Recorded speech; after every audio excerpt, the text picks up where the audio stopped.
Class है। My dear students, good morning. Today we will discuss questions from 1 to 15 online test held on 25th June. First question आपके पास है। First question में है, जब infinite distance पर है two bodies जिसका मास m1 m2 है, जब दोनों अप्रोच करता है एक दूसरे से, स्मॉल r डिस्टेंस पर आता है, तो पोटेंशियल एनर्जी कितना हो गया? फर्स्ट का पोटेंशियल एनर्जी होगा -g m1 m2 upon r। ठीक है, potential energy equal to -g m1 m2 upon r। और from conservation of energy 1/2 m1 v1 square equal to g m1 m2 upon r। m1 cancel और v1 equal to √2g upon r into m2। ठीक है, 2g upon r into m2। Similarly 1/2 m2 v2 square equal to g m1 m2 upon r।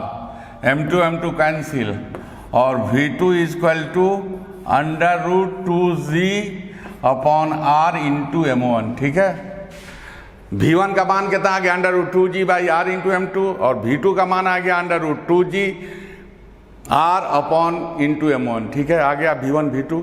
और approach to each other है, तो relative velocity क्या होगा? Relative velocity होगा v1 plus v2। Relative velocity होगा v1 plus v2। v1 और v2 का value जोड़ दीजिए, आपका आंसर आ जाएगा। ऐड कर दीजिए, आंसर आ गया। और आंसर आपके इसका ये है। ठीक है,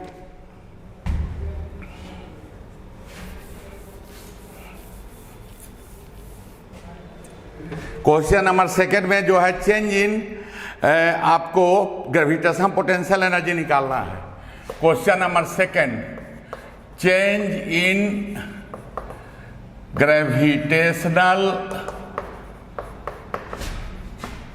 potential energy equal to g capital M small m upon r minus g capital M small m upon n+1 into r equal to, इसको सॉल्व कीजिएगा तो आएगा n/g/m small m upon r आएगा।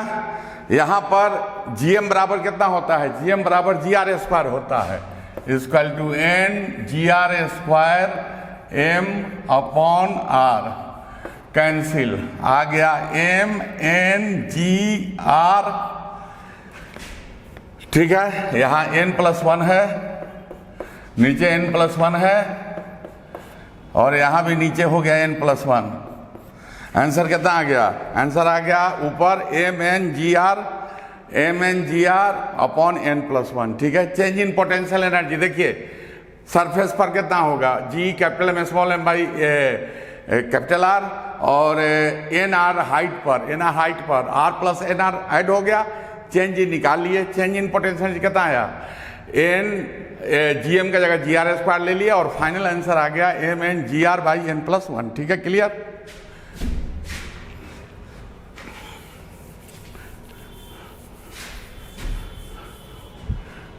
थर्ड है इलास्टिसिटी से। Third question elasticity से है, और इलास्टिसिटी में क्या है? पहले कितना स्ट्रेच कर रहा है x, और पुनः कितना कर रहा है y। तो E1 बराबर कितना हो गया? E1 बराबर 1/2 kx1 स्क्वायर होगा। यहाँ पर जो x स्क्वायर, x1 नहीं, x पहले x है तब y है, तो E1 बराबर कितना होगा? 1/2 kx स्क्वायर। एंड U2 बराबर हो जाएगा 1/2 k x plus y the whole square. ठीक है, x plus y the whole square. Work done equal to U2 minus E1। U2 में से E1 सब्सट्रैक्ट कर दीजिए, इसका आंसर आ गया 1/2 ky into 2x plus Y. ठीक है, ठीक है। 1 इसको सॉल्व कीजिएगा, दोनों वैल्यू पुट कर दीजिएगा, सब्सट्रैक्ट कीजिएगा, u2 माइनस u1 होगा 1/2 ky into 2x plus Y. ठीक है।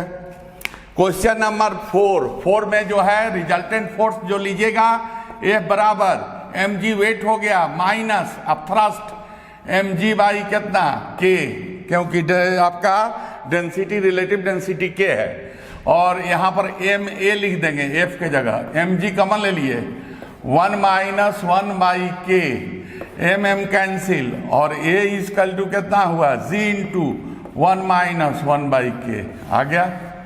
ठीक है।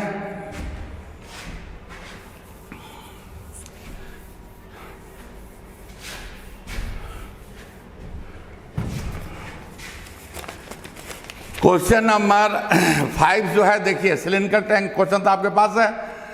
h हाइट है, ओरिजिनल हाइट कैपिटल H है, और h1 हाइट है, 2 होल्स है, एक का h1 हाइट है और दूसरे का h2 हाइट है। तो देखिए यहाँ पर जो है, यहाँ पर रेंज जो होगा, रेंज का हॉरिजॉन्टल रेंज का फॉर्मूला क्या होता है, horizontal range of surface of water capital R is equal to 2 into under root small h into capital H minus small h। ठीक है। तो upper hole is height of कितना होगा, capital H/2 plus h1, and from the bottom, bottom से ध्यान रखिए, bottom से अपर whole जो होगा वो capital H/2 plus small h1 होगा, लोअर होल जो होगा कैपिटल H/2 माइनस h2 होगा। Depth from depth and there depth from surface, depth जो होगा सरफेस से कैपिटल H/2 माइनस h1 होगा, and capital H/2 plus h2 होगा। तो वैल्यू जब पुट करेंगे हॉरिजॉन्टल रेंज से हम, तो एक क्वेश्चन नंबर 5 है, 5 के लिए कितना हो जाएगा, रेंज कितना होता है, रेंज होता है R equal to 2 into under root H into capital H minus small h। तो यहाँ पर क्या हो जाएगा, 2 under root H/2 plus h1 into H/2 minus h1, ठीक है, बराबर 2 under root H/2 plus h1 H/2 minus h1, H/2 plus h2 होगा। देखिए यहाँ h2 होगा, 2 होगा, 2 into under root H/2 plus h2, और यहाँ पर होगा, ठीक है। पहला फर्स्ट होल के लिए 2 into under root H/2 plus h1 into H/2 minus h1 equal to second hole के लिए 2 under root H/2 plus h2 H/2 minus h2, 2 cancel, solve कीजिएगा तो h1 बराबर कितना हो जाएगा, h2 के, h1 बराबर h2 के, रेशियो जो होगा वो 1 होगा। ठीक है, रेशियो 1 होगा। क्वेश्चन नंबर 6 में देखिए, F बराबर कितना होगा, F1 प्लस F2, और यहाँ पर m ओमेगा स्क्वायर x बराबर m omega 1 square x plus m omega 2 square x, और omega square equal to omega 1 square plus omega 2 square 4 pi square by T square, 4 pi square upon t1 square, 4 pi square upon t2 square, और 1/t square equal to 1/t1 square plus 1/t2 square. समझ गए, 1/t square equal 1/t1 square plus 1/t2 square. t1 का मान कितना है, 4/5 second, t1 का मान 4/5 second है, और t2 का मान 3/5 सेकेंड है। दोनों को पुट कर दीजिए, कैपिटल T का मान निकल जाएगा। कैपिटल T का मान कितना आएगा, 12/25। कैपिटल T का वैल्यू जो आएगा 12/25।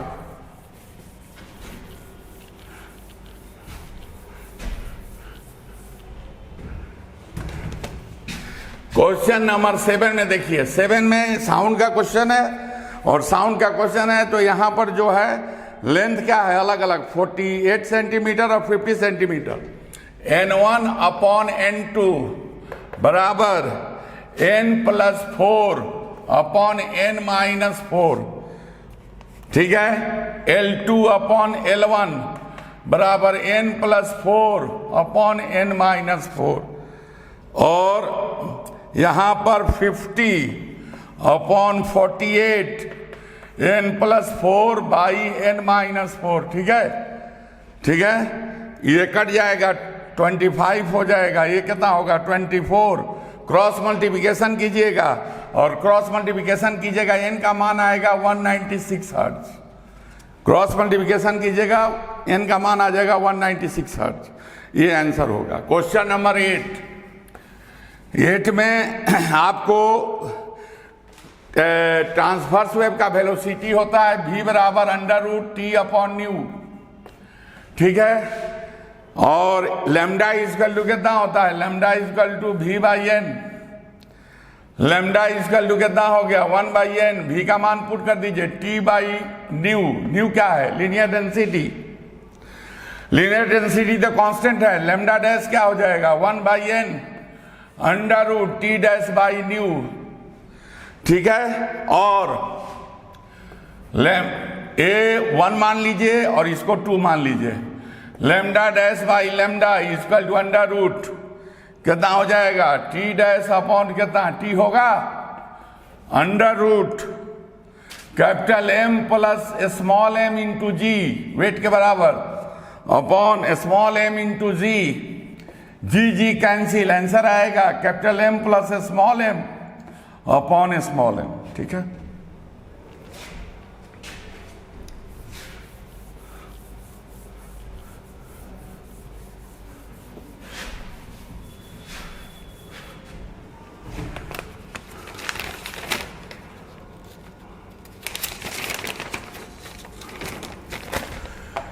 क्वेश्चन नंबर 9 जो है, यहां पर एक चीज मार्क कीजिए। 9 में चेंज इन लेंथ सेम है, क्या लिखा हुआ है, rod increases by same amount, मतलब डेल्टा L1 बराबर कितना डेल्टा L2, ठीक है। यहां पर कितना हो गया L1 α1 बराबर L2 α2, और यहां पर होगा L2/L1, L2/L1 बराबर α1 अपॉन α2। दोनों तरफ 1 जोड़िए, L2/L1 प्लस 1 बराबर α1 अपॉन α2 प्लस 1। यहां पर कितना हो गया L2 plus L1 upon L1 बराबर α1 प्लस α2 बाई α2, ठीक है। और L1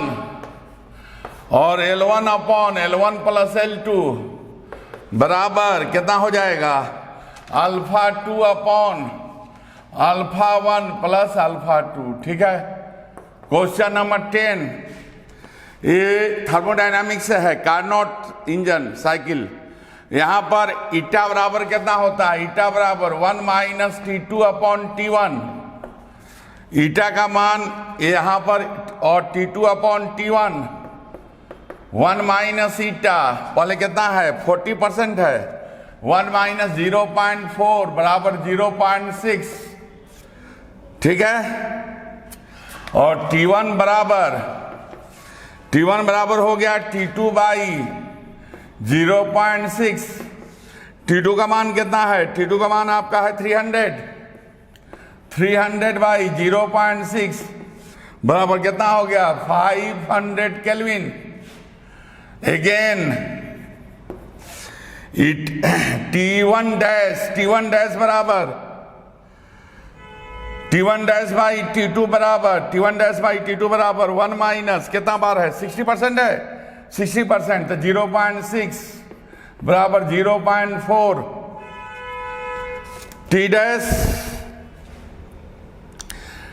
T1 dash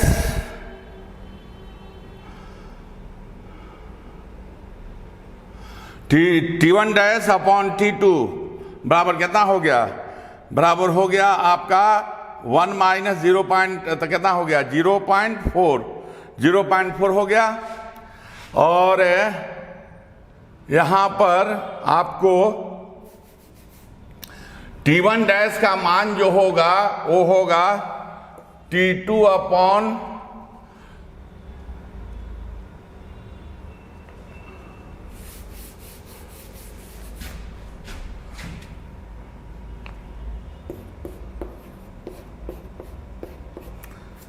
T2 upon T1 dash is equal 1 minus 0.6 और यहां पर जो है ये कितना हो गया 0.4 होगा और T1 डैश होगा T2 अपॉन 0.4। T2 कितना है 300 बाई 0.4 कितना आ गया 750 केल्विन।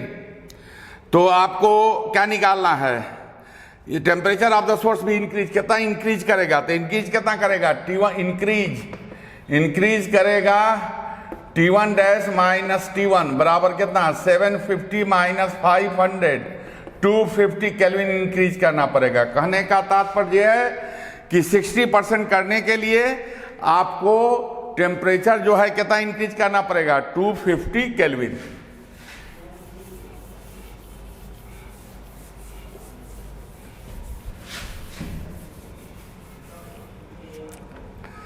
क्वेश्चन नंबर 12 में आपके सामने है Cp minus Cv। Cp minus Cv इसका कितना R होता है और Cp by Cv minus 1 equal to R upon Cv लिख सकते हैं और Cp by Cv gamma equal to 1 plus R upon Cv और Cv इजकल टू कितना हो गया R अपॉन गामा माइनस 1। ठीक है, P डेल्टा V बराबर NR डेल्टा T। ठीक है, डेल्टा T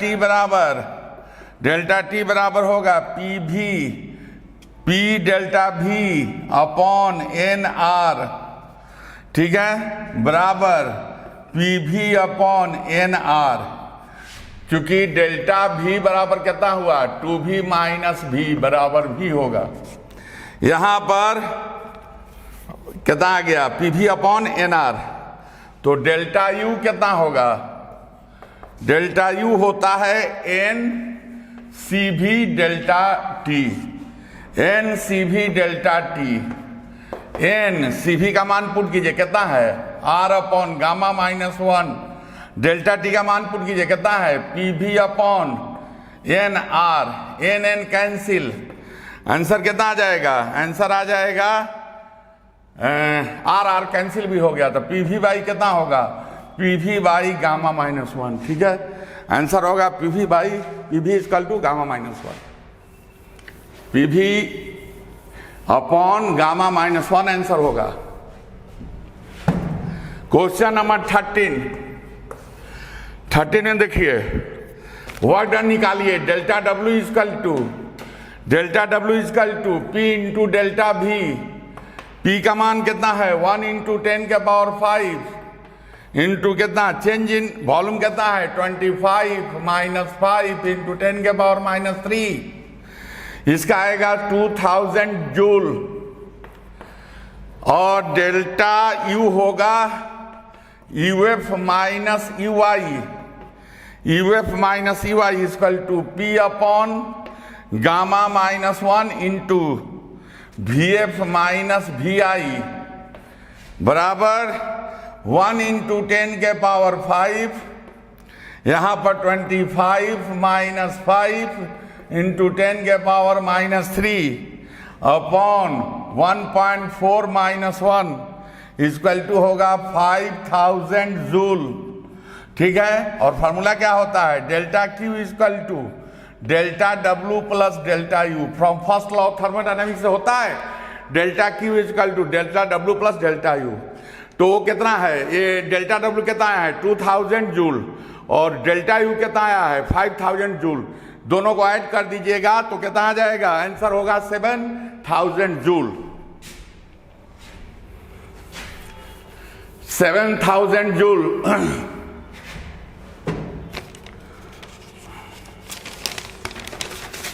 क्वेश्चन नंबर 14 जो है रेडिएशन से है। E बराबर कितना होता है सिग्मा इंटू टी के पावर 4। अमाउंट ऑफ हीट कितना होता है रेट ऑफ सिग्मा टी के पावर 4 इंटू 4 पाई R स्क्वायर। Q डैश बराबर कितना होगा सिग्मा। टेम्परेचर कितना कर रहा है, टेम्परेचर कर रहा है कैपिटल T से 2T तो कितना हो गया 2 के पावर 4 इंटू टी के power 4 pi R square, radius कितना कर रहा है r to 2r, 2 का स्क्वायर r का स्क्वायर, 2 का पावर 4 और इतना कितना आ जाएगा 2 के पावर 4 इंटू 2 के पावर 2 इंटू सिग्मा टी के पावर 4 पाई आर स्क्वायर की जगह क्यू लिख सकते हैं। और यहां पर जो है आपको कितना आ गया, इसको मल्टीप्लाई कर दीजिएगा तो आ जाएगा 64 क्यू। ठीक है, इसका आंसर आएगा 64 क्यू। 14 का आंसर 64 क्यू आएगा। ठीक है, मतलब 64 होगा। Question number 15, N ideal black body at room temperature is thrown into a furnace, it is observed that. देखिए यहां पर जो है पहले वो एब्जॉर्ब करेगा, पहले हाई टेम्परेचर पर, तो टेम्परेचर पर तो वो कैसा दिखाई पड़ेगा, पहले डार्क दिखाई पड़ेगा और कुछ समय के बाद वो इमिट करना शुरू करेगा वेवलेंथ को, तो कैसा होगा ब्राइटेस्ट। मतलब इनिशियली ये बात को ध्यान रखिए कि an ideal black body at room temperature is thrown into a furnace, it is observe that. क्या ऑब्जर्व करते हैं, initially it is the darkest body, पहले डार्केस्ट होगा, एब्जॉर्व करेगा, फिर बाद में हाई टेम्परेचर पर इमिट करेगा and at later times the brightest. ठीक है, तो यहां पर जो है क्वेश्चन आपका क्लियर हो चुका है। 1 का आंसर ये है, सेकेंड का आंसर ये है, थर्ड का आंसर डी है, फोर्थ का आंसर सी है, फिफ्थ का आंसर ए है, सिक्स्थ का आंसर ए है, सेवेंथ का आंसर ए है, 8 का आंसर बी है, 9 का आंसर सी है, 10 का आंसर आपको यहां पर जो है ए है। देखिए यहां पर 10 एक क्वेश्चन जो था स्टीम जो जाता है तो heat loss is equal to heat gain. 10 question में जो है 10 क्वेश्चन में heat loss is equal to heat gain. ठीक है, हीट गेन, तो हीट लॉस कितना हो गया 540 इंटू एम, कितना कंडेंस करेगा स्टीम, और गेन कौन कर रहा है, गेन कर रहा है वाटर, तो कितना हो गया 1.1 प्लस 0.02 इंटू 1 इंटू 80 माइनस 15, इसे m का वैल्यू निकाल लीजिएगा। m का वैल्यू कितना आएगा 0.13। ठीक है, 0.13 आएगा, ये बात क्लियर है, ये आंसर है।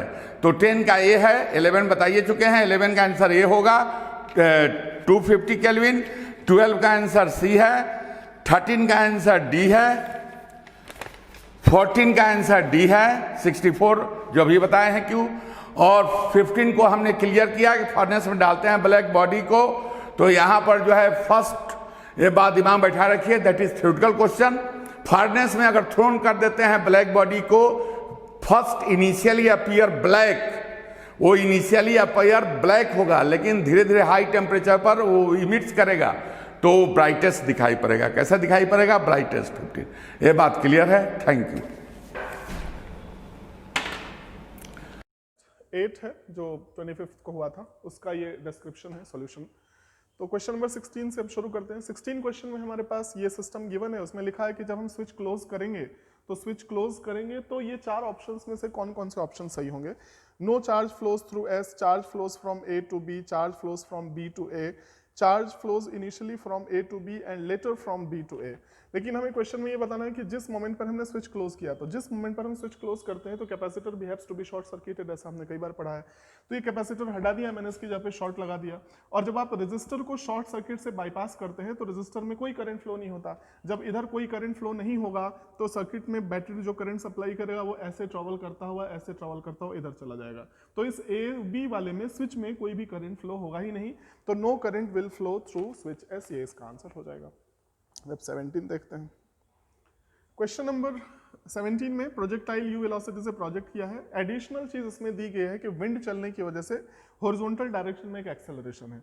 जो हॉरिजॉन्टल डायरेक्शन में एक्सेलरेशन है वो रेंज पे इफेक्ट करेगा, रेंज को अफेक्ट करेगा, लेकिन मैक्सिमम हाइट अटेन्ड और टाइम ऑफ फ्लाइट वगैरह सेम रहेगा, क्योंकि वर्टिकल डायरेक्शन में कोई भी चेंज नहीं हुआ है। वर्टिकल डायरेक्शन की वेलोसिटी, वर्टिकल डायरेक्शन के एक्सेलरेशन सेम रहेंगे। तो अब ये जो रेंज है उसके लिए इनिशियल वेलोसिटी तो u cos थीटा हो गई, लेकिन एक्सेलरेशन क्या हो गया g/2। तो रेंज के लिए फॉर्मूला क्या यूज करेंगे, u cos theta t plus half ax into T square. ax से हमने हॉरिजॉन्टल एक्सेलरेशन को रिलेट किया है। और time of flight 2u sin theta by g यहाँ पुट कर दिया, यहाँ भी 2u sin theta by g put कर दिया, तो 4u square sin square theta by g square हो गया। यहाँ से एक g कैंसिल हो जाएगा और एक 2 को हम यहाँ पे साथ में लिख लेते हैं और ये 4/2 2 हो गया।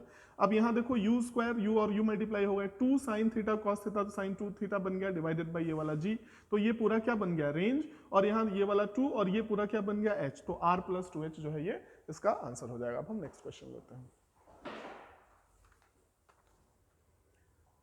इसमें लिखा है क्वेश्चन में कि चार्ज है Q, उस पर electric field E not sine theta given है, तो फोर्स क्या होता है Q इंटू ई की वैल्यू हमने यहाँ पे सब्स्टिट्यूट कर दिया।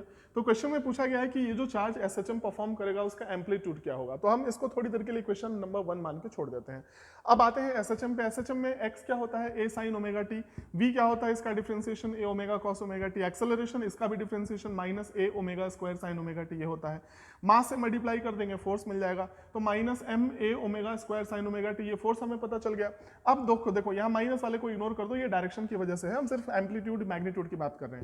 तो Q E नॉट पहले वाले इक्वेशन में फोर्स है और ये इस SHM के हिसाब से जो force m a omega square होना चाहिए, तो एम्पलीट्यूड को हमने इक्वेट कर दिया, तो m a omega square is equal to Q A naught हो गया, a को हम यहीं रहने देते हैं और m ओमेगा स्क्वायर को डिनोमिनेटर में लेंगे, तो ये हमारा एम्पलीट्यूड हो गया। अब हम नेक्स्ट लेते हैं क्वेश्चन नंबर 19। इसमें लिखा है एक स्फीयर है जिसको हमने किसी वेलोसिटी से, चलो उसको ओमेगा मान लिया, स्पिन किया और स्पिन करके हमने एक प्लैंक पर रख दिया।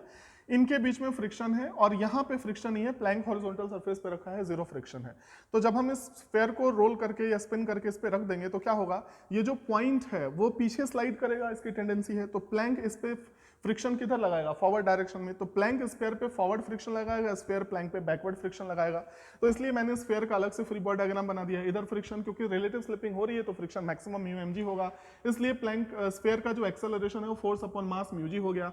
अब क्योंकि ये इस पर फोर्स फॉरवर्ड लगा रहा है तो स्फीयर प्लैंक पर फोर्स बैकवर्ड लगाएगा, और क्योंकि मैक्सिमम है तो mu M G equal and opposite force, तो इसका भी एक्सेलरेशन क्या हो जाएगा म्यू जी।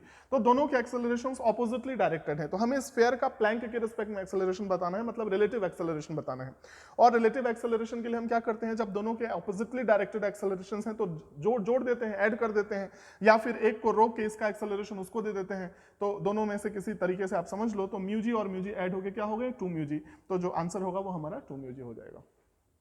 क्वेश्चन नंबर 20 में हमारे पास ये एक करंट का स्ट्रक्चर गिवन है।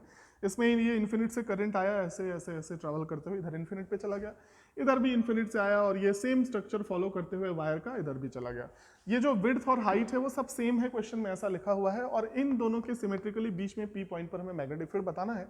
तो ये वाला जो आप वायर देखेंगे इन दोनों की वजह से तो यहाँ मैग्नेटिक फील्ड ऑलरेडी जीरो होगा क्योंकि इनके करंट लाइन पर है, और इसकी वजह से देखो इस फ्रैक्शन की वजह से स्ट्रेच करो करंट की तरफ, ऐसे पॉइंट की तरफ घुमा दो इनवर्ड, इसके लिए स्ट्रेच करो घुमा दो आउटवर्ड, मतलब इन दोनों की वजह से नेट जीरो हो गया। इसकी वजह से देखो ऐसे स्ट्रेच करो ऐसे घुमा दो आउटवर्ड, इसके लिए ऐसे स्ट्रेच करो ऐसे घुमा दो इनवर्ड, तो हर एक सेगमेंट के पेयर के फॉर्म में आप देखोगे तो equal and opposite magnetic field develop कर रहे हैं, इसलिए magnetic field at point P will be zero, तो जीरो इसका आंसर हो जाएगा। अब हम नेक्स्ट क्वेश्चन देखते हैं। 21 नंबर क्वेश्चन में लिखा है कि एक बुलेट है मास का और सेम मास का एक ब्लॉक है, ब्लॉक रेस्ट पर है, बुलेट यू वेलोसिटी से ट्रैवल करके इसको हिट कर देता है, हिट करने के बाद ये बाहर आता है तो इसकी वेलोसिटी एफ यू हो जाती है, तो डेफिनेटली ब्लॉक को भी वो कोई ना कोई वेलोसिटी प्रोवाइड कर देगा, वो हमें नहीं पता, उसे हम वी मान लेते हैं। कंजर्वेशन ऑफ मोमेंटम से हम इस ब्लॉक की वेलोसिटी कैलकुलेट कर सकते हैं, P final equals to P initial लगा दिया, पी फाइनल में हमने इसका मोमेंटम एम वी और इसका मोमेंटम एम एफ यू लिखा, क्योंकि दोनों के मोमेंटम सेम डायरेक्शन में इसलिए दोनों को हमने पॉजिटिव साइन के साथ ऐड कर दिया। कोलिजन से पहले ये रेस्ट पर था, इसका मोमेंटम एम यू था, दोनों को इक्वेट किया हमने, velocity of block after collision v equals to 1 minus f into U calculate कर लिया। उसके बाद हमसे रिलेटिव वेलोसिटी पूछी गई है, relative velocity of bullet with respect to plank, तो क्योंकि दोनों सेम डायरेक्शन में है तो बुलेट की वेलोसिटी में से प्लैंक की वेलोसिटी माइनस कर देंगे, तो एफ यू माइनस ये ब्लॉक की वेलोसिटी यहाँ पे पुट कर दिया, सिंप्लीफाई किया 2f माइनस 1u, ये आंसर हो गया। इसमें लिखा है हमारे पास magnetic field 10 to the power -5 tesla है और एनर्जी डेंसिटी मैग्नेटिक फील्ड में हम जानते हैं b square upon 2 epsilon not होता है। क्वेश्चन में हमसे पूछा गया है कि सेम एनर्जी डेंसिटी के लिए हमें कितने मैग्नीट्यूड के यूनिफॉर्म इलेक्ट्रिक फील्ड की जरूरत है, तो मैंने यहाँ लिख दिया है in electric field E same energy density U must be equal to half epsilon naught E square, ये फॉर्मूला होता है। अब क्योंकि ये दोनों एनर्जी डेंसिटी सेम है, ऐसा क्वेश्चन में लिख रहा है और हमें जरूरत भी है उसी इलेक्ट्रिक फील्ड की जो सेम एनर्जी डेंसिटी प्रोड्यूस करे, तो हमने इन दोनों इक्वेशंस को इक्वेट कर दिया, half epsilon naught E square is equal to B square upon 2 mu naught. इसको सिंप्लीफाई करेंगे तो रूट वगैरह लेंगे तो बी रहेगा और रूट में यहाँ पे epsilon naught mu not multiply हो जाएंगे। अब सभी वैल्यूज पुट करो, कैलकुलेशन करो, या फिर एक तरीका ये है, अगर आप जानते हैं कि epsilon naught into mu naught 1 by, या ऐसा फॉर्मूला होता है c equals to speed of light के बराबर आता है root mu naught into epsilon naught, मतलब परमिटिविटी और परमिबिलिटी को मल्टीप्लाई करके रूट लेके रिवर्स कर देंगे तो हमें स्पीड ऑफ लाइट मिल जाएगा। तो ये जो 1 upon epsilon naught mu naught root के अंदर है, यही स्पीड ऑफ लाइट है, जिसकी जगह पर हमने यहाँ पे c यूज कर लिया और c की वैल्यू हम जानते हैं 3 इंटू 10 टू द पावर 8 होता है। सिंप्लीफाई करके हमें 3 into 10 to the power 3 volt पर मीटर मिल जाएगा। क्वेश्चन में लिखा है कि एक ब्लॉक है जो रफ सरफेस पे पुल किया जा रहा है और इस ब्लॉक के मोशन को स्टार्ट करने के लिए हमें मिनिमम कितना फोर्स लगाना पड़ेगा। अब इसका डिटेल डिस्क्रिप्शन है, ये हम ऑलरेडी क्लास में देख चुके हैं, लेकिन लास्ट में मैंने बताया था कि आपको कुछ चीजें याद रख लेनी चाहिए। ये जो फोर्स है वो कितने एंगल पर लगाएंगे, क्योंकि थीटा की वैल्यू पूछ ली जाती है कभी कभी, कितने एंगल पे अप्लाई करेंगे तो फोर्स मिनिमम होगा, तो वो एंगल होता है tan theta equals to mu, मतलब theta equals to tan inverse mu. और इसकी वैल्यू जब हम पुट करके सिंप्लीफाई करके लास्ट में रखते हैं तो इसका मिनिमम मैग्नीट्यूड हमें मिलता है mu mg divided by 1 plus mu square. इसको याद रखना है, this is minimum force required to start the motion of the block. और ये म्यू लेस देन 1 है, ग्रेटर देन 1 है, इस बात पे डिपेंड नहीं करता है, इसलिए जो बाकी के ऑप्शंस गिवन है वो आपको ऐसे ही मिसलीड और कंफ्यूज करने के लिए गिवन है। जो मिनिमम फोर्स है वो है, चाहे म्यू की वैल्यू कुछ भी हो। अब नेक्स्ट लेते हैं। इसके बाद इसमें लिखा है कि अलग अलग स्फीयर्स हैं, अलग अलग रेडियाई के, उनको हमने सरफेस चार्ज डेंसिटी प्रोवाइड किया और वो जो डेंसिटी है उनके रेडियस की इनवर्सली प्रोपोर्शनल है। तो इसको अगर हम मैथमेटिकल फॉर्मेट में लिखें तो sigma is inversely proportional to 1 upon R. ये आर हमने यहाँ पे शिफ्ट कर दिया। सिग्मा आर क्या होना चाहिए, कांस्टेंट, इसका ही मतलब होता है। सिग्मा क्या होना चाहिए, Q upon 4 pi R square, एक आर यहाँ से कैंसिल, क्यू बाई आर जो है वो कांस्टेंट है, मतलब हर स्फीयर के लिए क्यू बाई आर हमें क्या मिल रहा है, कांस्टेंट मिल रहा है। और क्यू बाई आर पे कौन डिपेंड करता है, पोटेंशियल, क्योंकि पोटेंशियल क्या होता है, Q divided by 4 pi epsilon naught R, इसलिए कांस्टेंट क्या हुआ, पोटेंशियल। तो क्वेश्चन में हमारे पास 4 ऑप्शंस हैं। पहला जो ऑप्शन है उसमें पोटेंशियल कहा गया है, सेम पोटेंशियल, तो डेफिनेटली आंसर सही है ए। उसके बाद भी चेक कर लेते हैं, the same potential energy, energy जो है वो क्यू स्क्वायर बाई 2c होती है, फिर कैपेसिटेंस वगैरह आ जाएगा तो एनर्जी अलग हो जाएगी। सेम चार्ज, चार्ज भी अलग अलग होंगे क्योंकि सरफेस चार्ज डेंसिटी के हिसाब से हमने दिया है। Potential inversely proportional to their radii, ऐसा नहीं है क्यू बाई आर जो है ये फिक्स्ड हो गया, कांस्टेंट हो गया, तो इसलिए ऑप्शन ए करेक्ट हो जाएगा। क्वेश्चन नंबर 25 में हमारे पास है block slides down an inclined plane of inclination theta having coefficient of friction mu. क्योंकि ये स्लाइड कर रहा है तो इससे हमें कंफर्म हो गया कि भाई फ्रिक्शन इस पे मैक्सिमम लग रहा होगा। तो ये प्लेन इस ब्लॉक पर नेट कितना फोर्स लगा रहा है ये हमसे पूछा गया है। तो जब क्वेश्चन में स्पेसिफाइड ना हो हमें कौन सा फोर्स पूछा गया है, तो मैंने बोला कि अगर नेट फोर्स लिखा है तो आपको क्या बताना है, फ्रिक्शन और रिजल्ट नॉर्मल का रिजल्टेंट बताना है। तो फ्रिक्शन ये इधर लगाएगा म्यू mg cos थीटा, क्योंकि नीचे स्लाइड कर रहा है। Normal mu mg cos theta, normal सिर्फ mg cos थीटा होता है, ये इस पे इधर अप्लाई करेगा ही। और इन दोनों का जो रिजल्टेंट है इन दोनों को स्क्वायर करके ऐड कर दो तो mg cos theta 1 plus mu square answer आ जाएगा।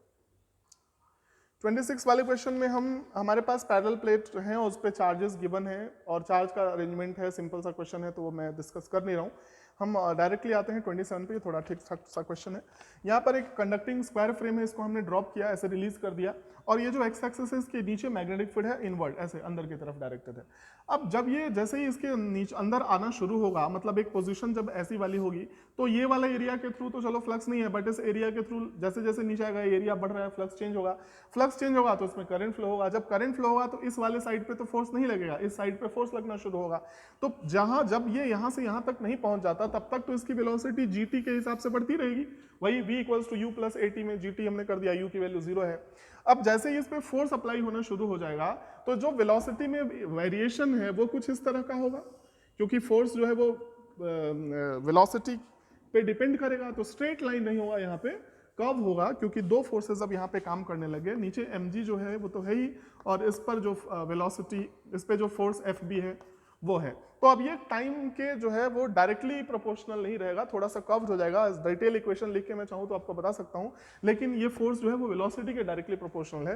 तो यहाँ से वेलोसिटी में थोड़ा सा ऐसा चेंज आएगा। अब जब ये कंप्लीट फ्रेम मैग्नेटिक फील्ड के अंदर आ जाएगा तो फ्लक्स कांस्टेंट हो जाएगा और करंट की वैल्यू 0 हो जाएगी।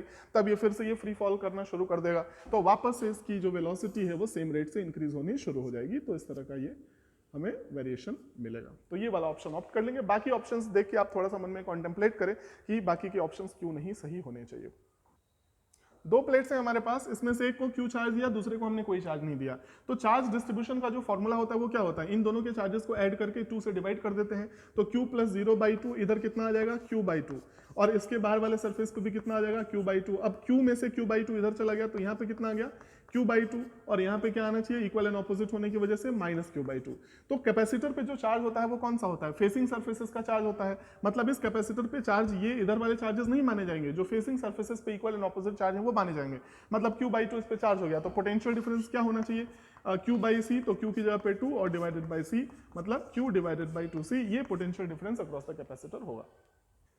क्वेश्चन में हमसे पूछा गया है एमिसिविटीज का रेशियो बताओ। तो एमिसिविटी जो है वो टेम्परेचर के फोर्स पावर के डायरेक्टली प्रोपोर्शनल होता है। तो दो लैंप्स हैं, तो EA/EB क्या होना चाहिए, TA/TB टू द पावर 4। हमें TA/TB का रेशियो बताना है, ये 4 इधर आके 1/4 हो जाएगा, तो ये वाला ऑप्शन हम ऑप्ट कर लेंगे। एक रॉड है, ये स्मूथ सरफेसेस पर ऐसे स्लाइड कर रहा है। तो ए पॉइंट की अगर डाउनवर्ड डायरेक्शन में वेलोसिटी VA मान लेते हैं किसी मोमेंट पर, जबकि ये रॉड अल्फा एंगल बना रहा है, तो बी पॉइंट की वेलोसिटी इस तरफ VB हो गई। तो अब ये अल्फा है तो ये वाला एंगल क्या होना चाहिए, 90 माइनस अल्फा। ये कंस्ट्रेंट मोशन का एग्जांपल हो गया। इसमें हम क्या करते हैं, इस पॉइंट की वेलोसिटी का एक कंपोनेंट हम इधर ले लेते हैं। तो इधर वाला जो कंपोनेंट होना चाहिए वो VA cos 90 माइनस अल्फा, और cos 90 माइनस अल्फा क्या होता है, साइन अल्फा। तो ये हो गया VA साइन अल्फा।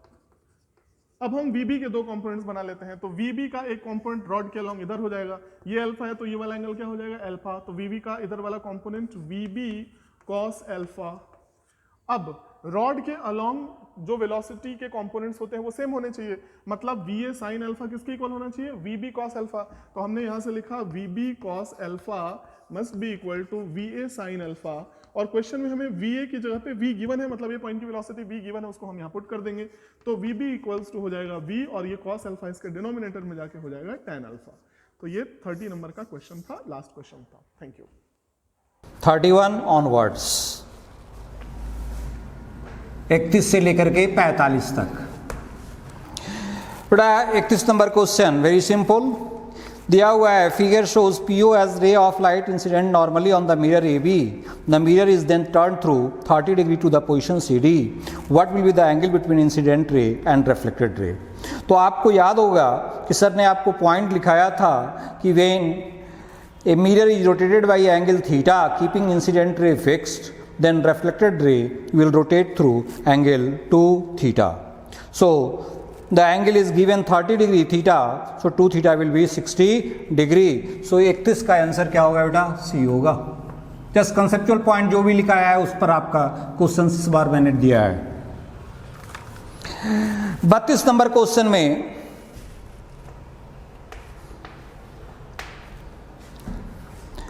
आपसे पूछा जा रहा है कि the disease in the mirror shown where paraxial and marginal rays do not meet at one point is called। 4 choice है, एक है क्रोमेटिक एब्रेशन, दूसरा है स्फेरिकल एब्रेशन, और तीसरा है एस्टिग्मेटिज्म, और चौथा है कोमा। बेटा क्रोमेटिक एब्रेशन मिरर में नहीं होता है, क्रोमेटिक एब्रेशन जब भी होगा तो लेंस में होगा, रिफ्लेक्शन के केस में होगा। स्फेरिकल एब्रेशन आपको एक दिस इज द ट्रू है ना। Spherical aberration occur due to a spherical nature of mirror or lens। यही कारण है कि आप कहते हो कि पैराक्सियल और मार्जिनल रेज एक पॉइंट पर मीट नहीं करते हैं। ठीक है, तो इसका भी आंसर होगा क्या, बी। 32 का आंसर क्या होगा, बी। 33 नंबर क्वेश्चन में आपका कहता है figure shows 2 rays A and B reflected by a mirror and going as A and B। The mirror is, है ना। तो आंसर होगा बेटा प्लेन मिरर। एक रे ऐसे आ रहा है और ऐसे जा रहा है। एचसीवी का मैंने क्वेश्चन दिया था ऑब्जेक्टिव का। आप कहोगे कि सर कर्ड मिरर नहीं हो सकता है, क्योंकि कोई भी अगर आप कनकेव मिरर ही अगर हम लें तो कनकेव मिरर में आप कहोगे कि सर कोई रे अगर पैरेलल आता है, ए रे आया तो ये फोकस से पास करेगा। सर ये रे पैरेलल आया तो ये भी फोकस से पास करेगा। सर समझ रहे हो बात। तो कभी ये दोनों पैरेलल नहीं हो सकता है रिफ्लेक्टेड रे। कन्वेक्स में भी वही बात कहोगे। तो जब भी होगा तो प्लेन मिरर होगा। आप कहोगे सर प्लेन मिरर नहीं दिखाओ तो कैसे होगा? तो बेटा अगर प्लेन मिरर आप लेते हो, सपोज करो ऐसे, तो कोई लाइट रे अगर इंसिडेंट हुआ तो इस पर अगर आप नॉर्मल ड्रॉ करोगे तो जितना रे से इंसिडेंट हुआ उतना ही रे से या रिफ्लेक्ट होगा। आप कहोगे कि सर ये रिफ्लेक्ट होगा। सर ये रे अगर यहाँ पर आया, सर यहाँ पर अगर आप नॉर्मल ड्रॉ करोगे जितना रे से आया सर उतना ही से या रिफ्लेक्ट होगा। तो ये दोनों पैरेलल हो सकता है सर। ये भी नॉर्मल मैंने ड्रॉ किया है, ये भी नॉर्मल ड्रॉ किया है, समझ रहे हो? ये अल्फा तो ये भी अल्फा, ये अल्फा तो ये भी अल्फा। सर ये दोनों रे क्या है? पैरेलल है। सो आंसर क्या होगा? प्लेन मिरर होगा। सो 33 का आंसर क्या होगा? ये होगा सर। सब मॉक क्वेश्चन इस बार मैंने आपसे पूछा है, वेरी वेरी सिंपल क्वेश्चन। सबको बनाया होगा मुझे आशा है। 34 बेटा रिकॉग्नाइज करने के लिए कहते हैं तुमको कि कौन सा है पोलराइज लाइट। तो पहला देख रहे हो, मैंने बताया था तुम लोगों को, है ना, कि सारे इलेक्ट्रिक फील्ड वेक्टर एक ही डायरेक्शन में होना चाहिए। आप कहोगे कि सर पहला तो अनपोलराइज्ड है, सर दूसरा भी अनपोलराइज्ड है लेकिन प्लेन अनपोलराइज्ड है, सबको दो कंपोनेंट में तोड़ दिया है, डॉट भी मौजूद है सर।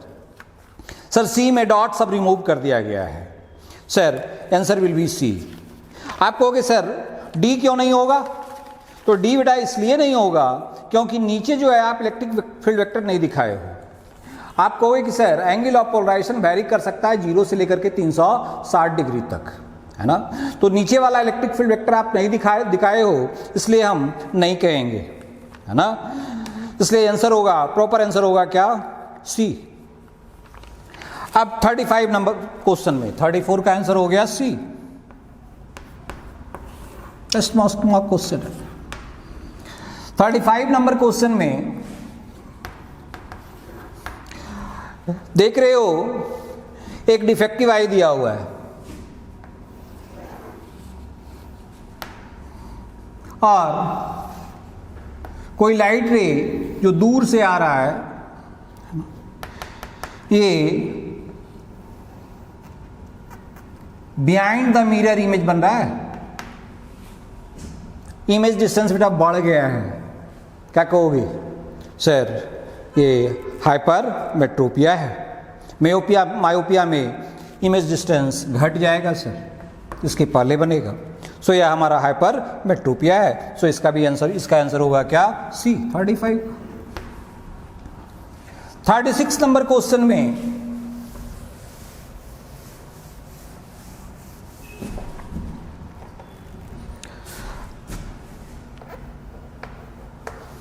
आपका दिया हुआ है distance between an object and divergent lens. एक डाइवर्जेंट लेंस है,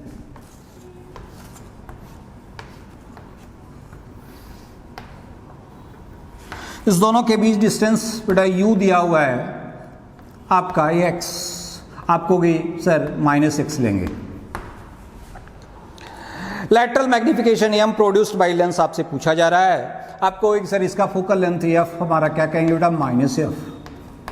सर लेंस के केस में आपने डायरेक्ट फॉर्मूला याद रखने के लिए कहा था m = f/u + f। सर यहाँ f हमारा -f है, u हमारा -x है और ये कह रहे हो आप क्या? x times the focal length है बेटा, x f है, x × f है। तो u है सर हमारा -xf -f। आपको एक सरिया हो गया -f बाई माइनस कॉमन ले लो सर, एफ भी कॉमन ले लो, x + 1 minus minus cancel, F cancel. So यह हो गया 1/x + 1। यू दिया हुआ है x times the focal length. तो कंफ्यूज मत करना, यहाँ मैंने नेगेटिव साइन लगाया है u के लिए। ये हमारा मैग्नीट्यूड है x × f। f नेगेटिव है ठीक है, लेकिन f में जब कन्वेंशन लगाएंगे उस समय यहाँ लगाएंगे और u में लगाएंगे तो एक ही यहाँ पर लगाएंगे, इसलिए कंफ्यूज मत करोगे। m = क्या मिलेगा? 1/x + 1 मिलेगा। सो answer is D.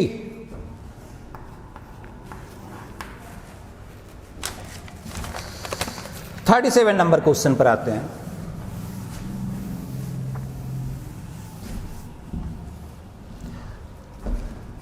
Number question में आपका दिया हुआ है, in the displacement method the distance between object and the screen is 30 centimetre. Object और स्क्रीन के बीच का डिस्टेंस, ये स्क्रीन है, सबको याद होगा डिस्प्लेसमेंट मेथड, बहुत सारा फॉर्मूला दिया था, 9 फॉर्मूला दिया था सबको याद रखने के लिए। यह डिस्टेंस d है, 2 पोजीशन ऑफ लेंस हमको मिलता है जिसके लिए ब्राइट इमेज फॉर्म होता है, और यह डिस्टेंस अगर हमारा x है, आप कहते हो कि सर इसका फोकल लेंथ अगर लेंस का f है तो आपने f के लिए फॉर्मूला दिया था क्या, d² - x² बाई 4d। अब इसी फॉर्मूला पर मैंने एक क्वेश्चन आपको डाल दिया है।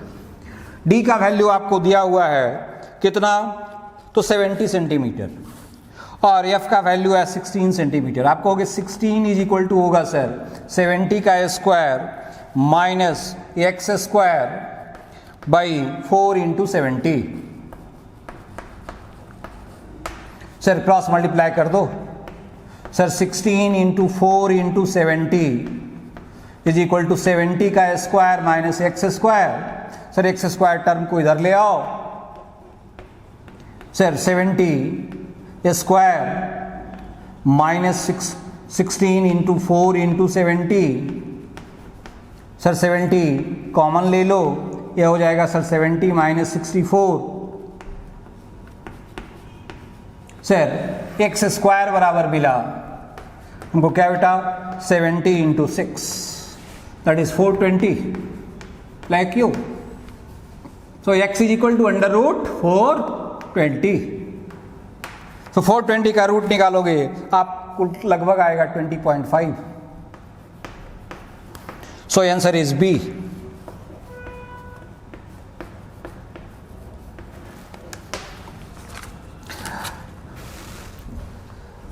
ओके, 38 नंबर क्वेश्चन में आते हैं।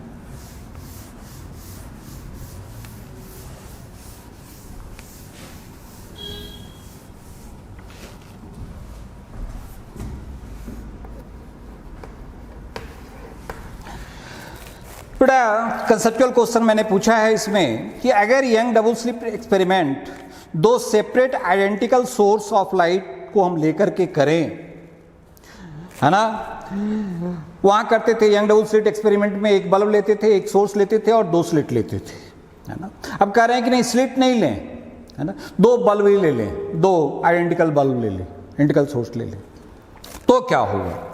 तो पहला चॉइस है the interference fringe will be brighter. बेटे इंटरफेरेंस अकर करने के लिए, है ना, सबसे पहले हमें क्या चाहिए, तो कोहेरेंट सोर्सेज चाहिए। 2 डिफरेंट सोर्स कभी कोहेरेंट नहीं हो सकता है। दूसरी बात, है ना, बल्ब आइडेंटिकल हो तो भी है ना, separate identical sources. Interference fringes will be coloured, the interference fringes will be darker. कुछ नहीं कह सकते हैं हम, फ्रिंज ऑब्टेंड नहीं होगा। दूसरी बात आपको बताया था कि जो स्लिट का डायमीटर होना चाहिए वह वेवलेंथ के कंपेरेबल होना चाहिए, है ना। सोर्स जो होना चाहिए एक पॉइंट सोर्स के रूप में होना चाहिए।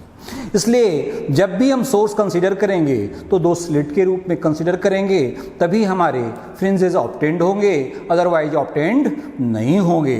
इस बात को दिमाग में बैठा लोगे, समझ गए, क्योंकि उसके पहले इतना इंटरफेरेंस हो जाएगा, है ना, कि सब जगह इल्यूमिनेशन आपको एक जैसा लगेगा हमको। तो 38 का आंसर होगा क्या, डी। 39 भी उसी टाइप का मैंने डाल दिया है तुम लोगों के लिए, थोड़ा बूस्टअप हो सब। इसलिए यंग डबल स्लिट एक्सपेरिमेंट में एक सोर्स यूज करते हैं और 2 स्लिट यूज करते हैं। अगर एक स्लिट को कवर कर दें ब्लैक पेपर से, ब्लैक ऑपेक पेपर से, देन तो भाई सोर्स एक है, तो इंटरफेरेंस खोने के लिए कम से कम 2 स्लिट चाहिए, दोनों से लाइट निकलना चाहिए। और एक को तुमने काले पेपर से ढक दिया, तो काले पेपर से अगर ढक दिया तो उससे लाइट जाएगा ही नहीं, और जब जाएगा ही नहीं तो फ्रिंजेज बनेंगे ही नहीं, इंटरफेरेंस होगा ही नहीं, तो इसका भी आंसर क्या होगा बेटा? D, the fringes will be, no fringes will be obtained and the screen will have uniform illumination. इसका भी आंसर कहोगे डी ही होगा सर। बेटे 40 नंबर क्वेश्चन में कहता है in Young double slit experiment the width of one slit is double that of the other. Width अगर double हो तो यहां इंटरफेरेंस में आपको बताया था, याद रखने के लिए एम्पलीट्यूड का डायरेक्टली प्रोपोर्शनल होगा, और डिफ्रैक्शन में याद रखने के लिए कहा था पावर का डायरेक्टली प्रोपोर्शनल होगा, दोनों में अंतर है ना। यहां कहोगे कि sir width of one slit is double that of the other, इसका मतलब आप दे रहे हो sir A1 is equal to 2A2, मतलब बेटा क्या कहोगे? I1 is equal to 4I2 कहोगे कि नहीं sir? I1 is equal to 4I2 आपका जब होगा तो क्या कहोगे? बोल, I max by I minimum आपको मैंने बताया है, फॉर्मूला याद रखने के लिए डायरेक्ट क्या बताया है? Under root I1 plus I2 by root I1 minus root I2 का होल स्क्वायर। आप कहोगे कि सर रूट I1 को हम लिख सकते हैं 4 root I2 plus root I2 by 4 root I2 minus root I2 whole square. Sir ये मिलेगा 2 और 1 3, 3 का स्क्वायर क्या हो गया? 9, 2 में से 1 गया क्या? 1, सो 9:1, so your answer will B 9:1, 9:1 answer is of 40 है ना, आपका डी आंसर है, आंसर इज डी।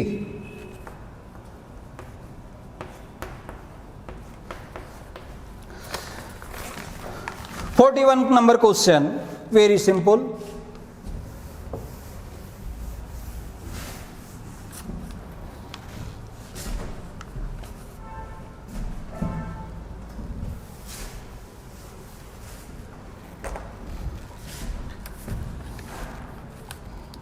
आपका पूछा जा रहा है de Broglie wavelength.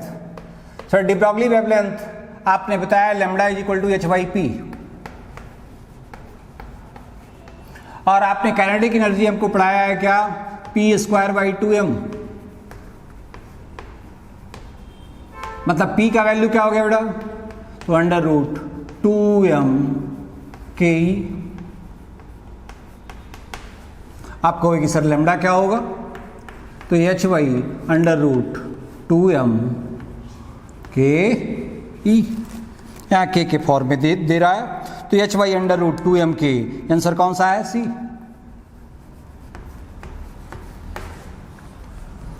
Forty 42 number question में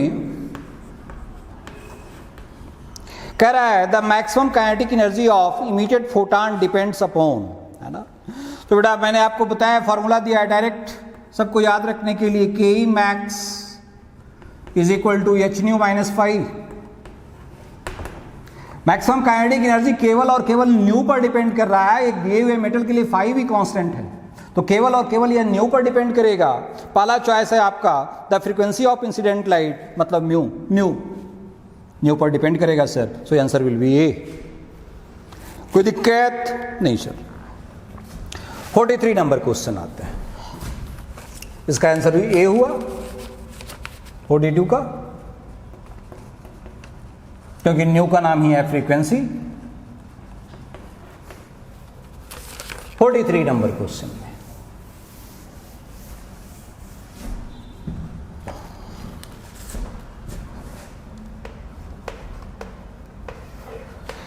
बड़ा यहां कह रहा है the ratio of minimum wavelength of Lyman and बामर series. आपको सीरीज मैंने सब कुछ रटाया है, मिनिमम के लिए भी और मैक्सिमम के लिए भी। आप कहते हो लैम्ब्डा लाइमन का मिनिमम जो होगा सर वह क्या होगा?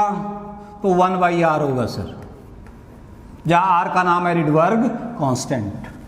सर लेमडा बामर आपने मिनिमम के लिए क्या याद रखा करवाया हमको, तो एक का आपने 1 square Y R, 2 square Y R, 3 square Y R, पासम के लिए ब्रैकेट के लिए 4 स्क्वायर वाई आर, है ना, पी फंड के लिए 5 स्क्वायर वाई आर। जब मिनिमम वेवलेंथ की बात करोगे तब सर, तो लेमडा बी क्या हो गया, तो 2 स्क्वायर वाई आर मतलब क्या 4 वाई आर। अब बोल रेशियो किसका किसका पूछा जा रहा है तुमको, तो पूछा जा रहा है लाइमन बटा बामर बताओ, लेमडा एल बटा लेमडा बी बताओ, है ना, lambda L by lambda B. क्या कहोगे sir 1 by R by 4 by R, R चला गया ऊपर sir, R R cancel, 1 by 4, 1 by 4 का मतलब 0.25, सो आंसर इज बी।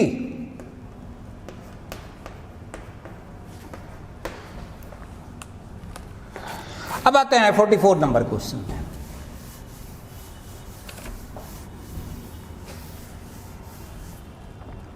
बेटा 44 number question very simple question आपसे मैंने पूछा है ना।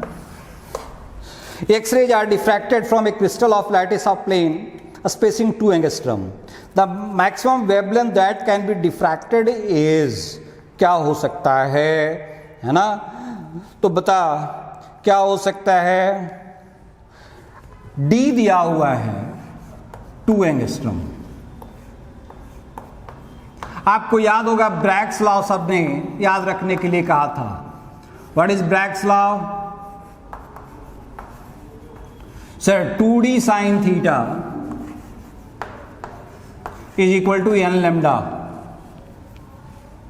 ये आंसर 1 लेते हैं पाली डिफ्रैक्शन के लिए, 1 लेमडा सर।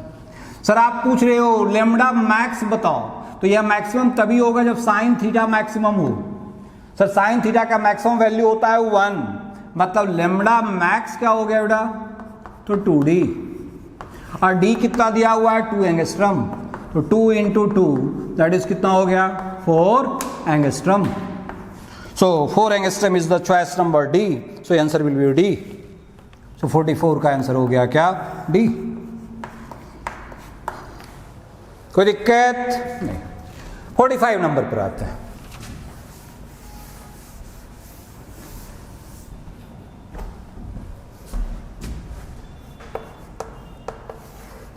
बड़े कॉमन इमीटर एम्पलीफायर हमने लिया है, एक कॉमन इमीटर एम्पलीफायर है, इनपुट आउटपुट, है ना, सब समझाया है तुम लोगों को। दिया हुआ है डाटा तुम्हारा कि लोड रेसिस्टेंस 5 किलो ओम है। यहां लोड लेते हैं, सबको याद होगा। आरएल दिया हुआ है बेटा 5 kilo ohm. Sir R input दिया हुआ है 1 किलो ओम, और वोल्टेज गेन दिया हुआ है, इनपुट पीक वोल्टेज भी इनपुट दिया हुआ है 5 मिली वोल्ट। करंट गेन दिया हुआ है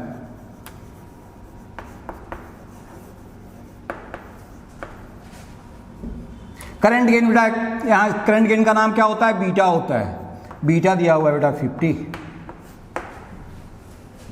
सर हमसे पूछा जा रहा है वोल्टेज गेन बता, तो डायरेक्ट फॉर्मूला दिया था तुम लोगों को, है ना। वोल्टेज गेन, गेन का मतलब हमेशा बताया था, एक लाइन में बढ़ जाता हूं तुम लोगों को समझने के लिए, भी आउटपुट बाई भी इनपुट। सर भी आउटपुट का मतलब आपने पढ़ाया था क्या, IC इंटू RL, और भी इनपुट का मतलब पढ़ाया था क्या, IB into R input. Sir IC बटा IB को ही कहते हैं बीटा। सर ये है हमारा beta into RL by R input. यही फॉर्मूला आपको याद रखने के लिए कहा था वोल्टेज गेन के लिए। पावर गेन के लिए beta square into RL by R input. आप कहोगे sir put formula get answer. Sir beta है हमारा 50, सर RL है हमारा कितना 5 किलो ओम, R इनपुट है 1 kilo ohm. Sir 1 kilo ohm cancel, sir यह मिला 250। इसका कोई यूज नहीं, केवल कंफ्यूज करने के लिए आपको दिया गया। सो आंसर इज व्हाट 250। तो सारा क्वेश्चन क्लियर हो गया सबको, है ना? इस बार बहुत सिंपल क्वेश्चन पूछा था सबसे, सब बनाया होगा। Okay, thank you.